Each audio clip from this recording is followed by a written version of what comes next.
سارت الأفكار في حكمة من قد هدانا سبلنا عز وجل. كتب الموت على الخلق فكم فل من جيش وأفنى من دول. أين نمرود وكنعان ومن ملك الأرض وولى وعزل. أين عاد أين فرعون ومن رفع الأهرم من يسمع يخل. أين من سادوا وشادوا وبنوا هلك الكل ولم تغن القلل. أين أرباب الحجا أهل النهى أين أهل العلم والقوم الأول. سيعيد الله كلا منهم وسيجزي فاعلا ما قد فعل. أي بني اسمع وصايا جمعت حكما خصت بها خير الملل. اطلب العلم ولا تكسل فما أبعد الخير على أهل الكسل. واحتفل للفقه في الدين ولا تشتغل عنه بمال وخول. واهجر النوم وحصله فمن يعرف المطلوب يحقر ما بذل. لا تقل قد ذهبت أربابه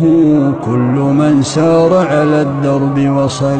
في ازدياد العلم إرغام العدا وجمال العلم إصلاح العمل. جمل المنطق بالنحو فمن يحرم الإعراب بالنطق اختبل. انظم الشعر ولازم مذهبي في اطراح الرفد لا تبغي النحل. فهو عنوان على الفضل وما أحسن الشعر إذا لم يبتذل. مات أهل الفضل لم يبق سوى مقرف أو من على الأصل اتكل. أنا لا أختار تقبيل يد قطعها أجمل من تلك القبل. إن جزتني عن مديحي صرت في رقها أولى فيكفيني الخجل. أعذب الألفاظ قولي لك خذ وأمر اللفظ نطقي بلعل. ملك كسرى تغني عنه كسرة